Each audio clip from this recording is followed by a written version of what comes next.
Hello అందరికీ, welcome to Anu KR blogs. నేను మీ అనురాధ. ఈరోజుటి రెసిపీ వచ్చేసి బియ్యం పిండితో కరకరలాడే అప్పాలు, చెక్కలు అంటూ ఉంటారు కదా. మేమైతే అప్పాలు అంటూ ఉంటాము. కరకరలాడుతూ 15 to 20 days వరకు నిల్వ చేసుకునే అప్పాలని ఎలా ప్రిపేర్ చేయాలో ఇప్పుడు ప్రాసెస్లోకి వెళ్ళి చూసేద్దాం. ఒక మిక్సింగ్ బౌల్ని తీసుకొని అందులోకి 1 కప్పు వరకు బియ్యం పిండిని యాడ్ చేసుకుంటున్నాను. పెసరపప్పుని 1 అవర్కి ముందు నానపెట్టుకొని ఒక చిన్న కప్పు నుండి 1 కప్పు తీసుకుంటున్నాను.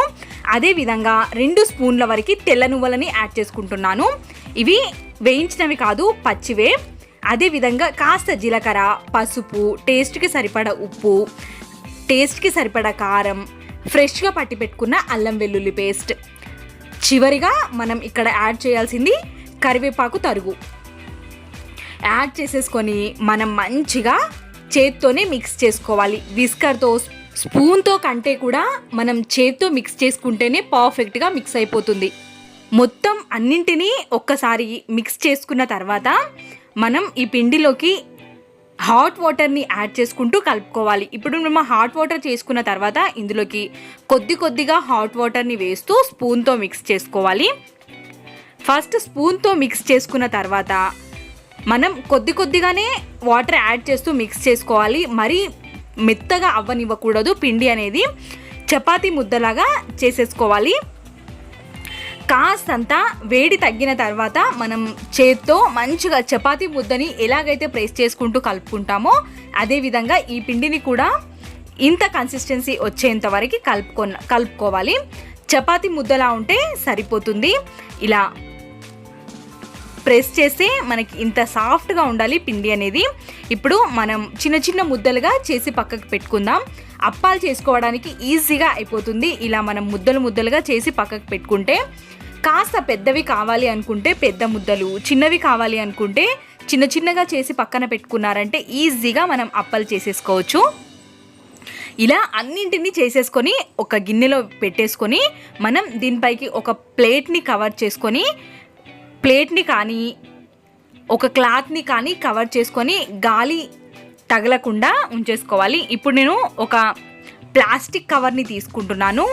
బటర్ పేపర్ అయినా లేదంటే ఆయిల్ కవర్ ఉంటుంది కదా, దాన్ని కూడా తీసుకోవచ్చు. ఇక్కడ నేను నార్మల్ కవర్ని కట్ చేసుకొని తీసుకుంటున్నాను. ఇలా తీసుకొని దానిపైన కాస్తంత నూనెని అప్లై చేసుకొని మనం చేసుకున్న ఒక ముద్దని పెట్టేసుకొని ఇలా ఒక చిన్న ప్లేట్తో ప్రెస్ చేసుకోవడమే. మరీ ఎక్కువగా బలం వేసి ప్రెస్ చేయకుండా ఇలా నార్మల్గా ప్రెస్ చేసుకోవాలి. మనకు ఇలా పర్ఫెక్ట్ షేప్లో వస్తాయి. మనం చేత్తో చేసుకున్న అంత రౌండ్గా పర్ఫెక్ట్గా రాదు, కానీ ఇలా మనం బౌల్తో ప్రెస్ చేసుకున్నామంటే చాలా ఈజీగా పర్ఫెక్ట్ షేప్లో వచ్చేస్తుంది అప్పం అనేది. కాబట్టి అన్నింటినీ ఇలానే చేసేసుకోవాలి. మనం చేసుకొని పక్కకి పెట్టుకుంటాము అని కాకుండా అప్పటికప్పుడే మనం ఆయిల్లో ఫ్రై చేసేసుకోవాలి. వీటిని మనం ఇలాగే పక్కకి పెట్టుకున్నామంటే అసలు మనం దేనిపైన వేసినా అవి రావు, వచ్చే ప్రసక్తే లేదు. అలా ఉంటుంది. కాబట్టి మనం చేసుకున్న వెంటనే ఆయిల్లో డీప్ ఫ్రై చేసేసుకోవాలి. ఇక్కడ ఆయిల్ నాకు రెడీగా ఉంది.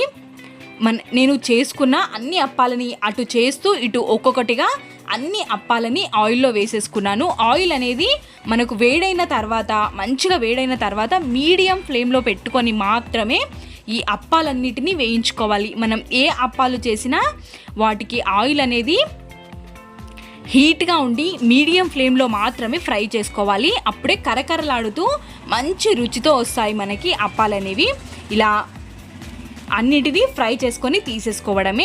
ఇంకొక వాయిని కూడా ఇదే విధంగా మనం అన్నిటినీ వేసేసుకొని ఫ్రై చేసుకోవడమే.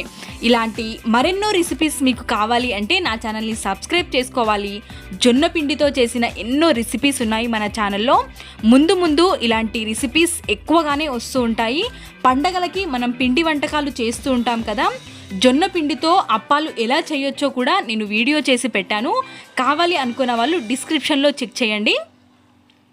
ఇలాంటి ఈజీ అండ్ క్విక్ రెసిపీస్ కోసం అను కేఆర్ బ్లాగ్స్ని సపోర్ట్ చేయండి. అదేవిధంగా సబ్స్క్రైబ్ చేసుకొని వాళ్ళు ఎవరైనా ఉంటే సబ్స్క్రైబ్ చేసుకోండి. మీ ఫ్రెండ్స్ అండ్ ఫ్యామిలీకి షేర్ చేయండి. మనం చేసుకున్న ఈ అప్పాలని అన్నిటినీ ఒక ప్లేట్లోకి తీసేసుకొని అప్పుడే మనం డబ్బాల్లో వేసి పెట్టుకోకుండా కాసేపటి తర్వాత కాస్త చల్లారిన తర్వాత వేసి పెట్టుకున్నామంటే 20 days వరకు నిల్వ ఉంటాయి.